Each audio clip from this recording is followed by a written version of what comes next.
Filɛbaga ani lamɛnbaga jamana kɔnɔ jamana kɔ kan an ka foli bɛ aw ye.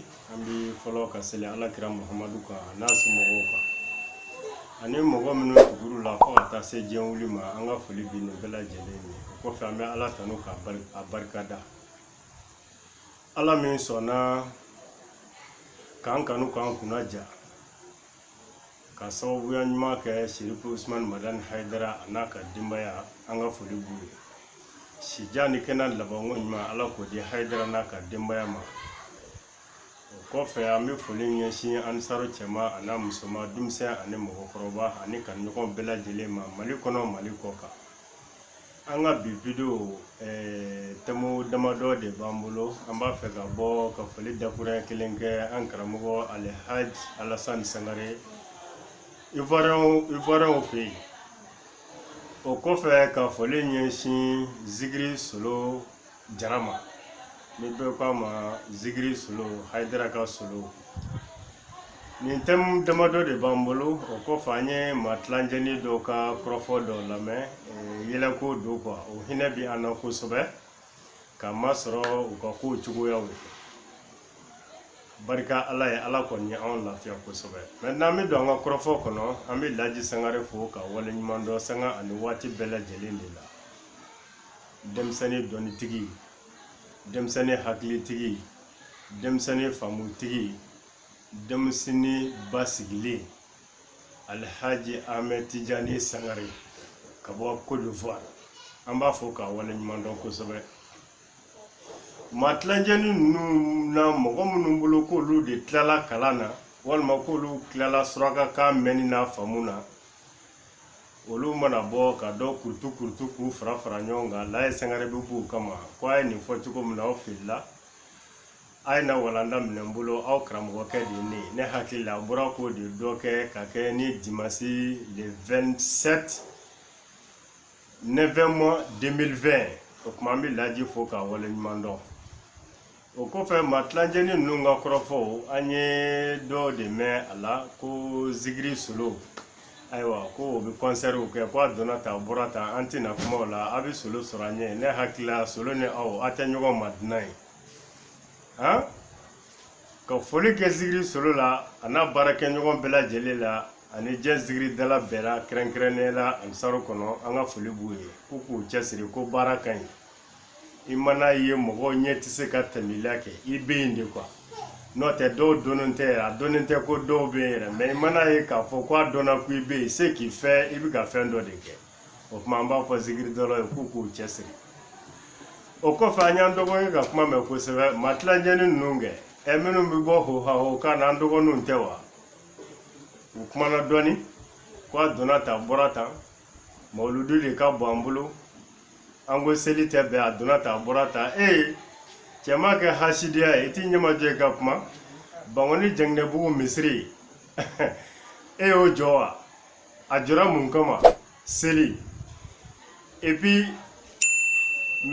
misiri min don, a y'a dalama an bɛna misiri jɔ, a y'an dɛmɛ an bɛna misiri jɔ. I ka dɔrɔmɛ 5 filama ye misiri jɔ la, o ye sarakatu jariya ye, o tɛ Bangoni misiri ye.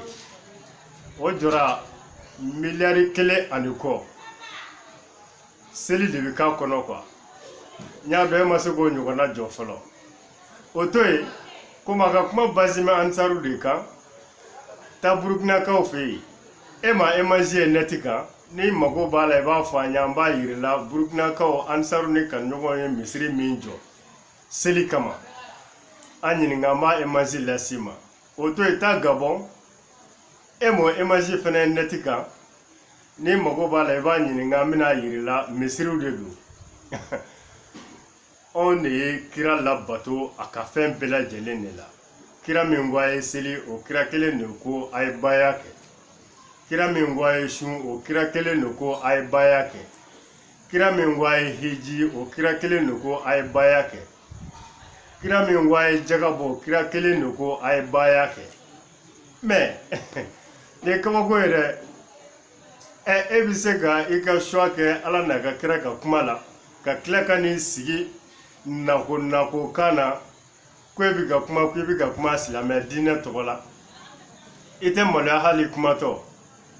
e ma tilancɛ ninnu de wa komi olu tɛ se ka ko dafalen kɛ ma dafalen man'u ka dafalenya kow kɛ jagoya de don olu minnu tɛ se ka fɛn kɛ u bɛ bɔ hohahokan na o kɔfɛ a kumana mawuludu ko kan kosɛbɛ anw yɛrɛ tun bɛ ka labɛn min kɛ mawuludu kama ɲinɛ n'o ye publicité sira ye international kan internet sanfɛ an tun bɛ ka labɛn min kɛ mawuludu publicité kama 2020 na n bɛna kuma an ka mɔgɔw fɛ an ka dɔɔnin bɔ a la quoi sabu publicité kɛlaw wulila kaban minnu t'a fɛ ka mawuludu ko yɛrɛ mɛn u tulo la surtout ka mawuludu kɛlaw ye olu wulila kaban yarɔ n'olu wulila olu bɛ fanba de ta an ka publicité la o tuma an tun bɛ ka labɛn min kɛ internet ka mawuludu publicité kama 2020 mawuludu kama n bɛna kuma an ka mɔgɔw fɛ an ka dɔɔnin bɔ a la sabu publicité kɛlaw wulila kaban mawuludu donna tan a bɔra tan mawuludu kɛ jama bɛ tan a bɛ tan ho ha ho kuma yɛrɛ de t'u da quoi et puis ko an bɛ taa ziyara la tamani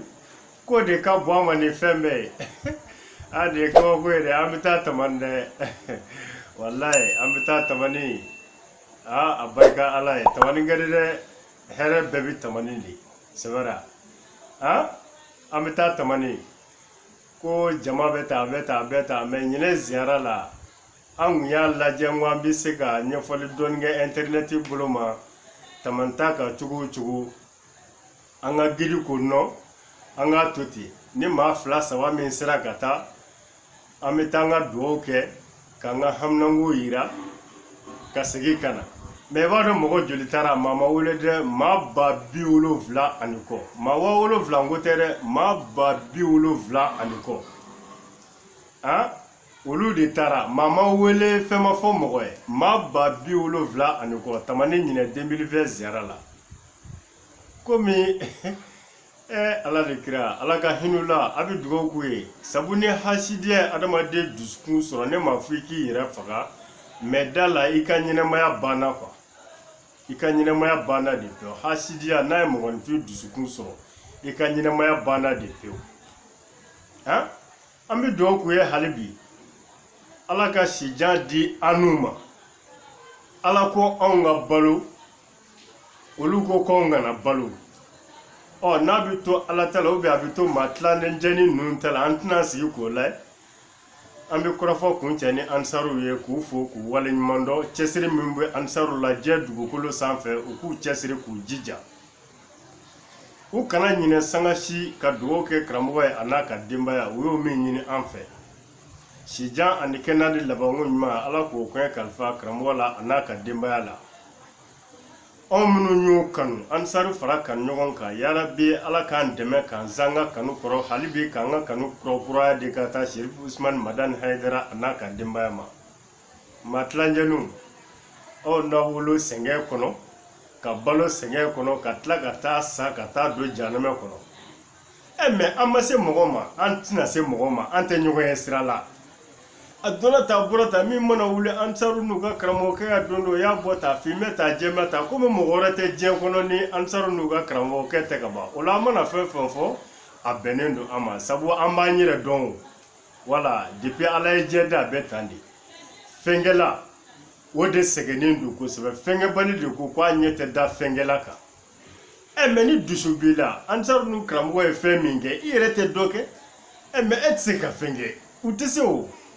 ansaru n'u ka karamɔgɔ y'a don o y'a bɔ tan dɔrɔn mais mɔgɔ minnu ma tilancɛninw bolo ko minnu bolo k'olu tilala kalan na ka ban layi sangare bɛ yen a ye taa walanda minɛ layi bolo quoi maintenant fɛn min ye zikiridalaw ta a donna ta a bɔra ta ho ha ho a bɛ zikiri solo n'a ka mɔgɔw sɔrɔ yen u bɛ yen o an ka foli bɔ video kana janya vraiment an kun famana video ma dɔɔni ka sababuya kɛ an bɛ koron de quoi sabu anw ye baarakɛlaw de an bɛ koron waati bɛ koron an bolo temps yɛrɛ de tɛ sɔrɔ an fɛ pour que ka bɔ ka video kɛ et puis an man ka bɔ ka video kɛ waati bɛɛ sabu baara ka ca mais ni maa tilancɛninw nana a donna ko ni dɔw fɛn an bɛ bɔ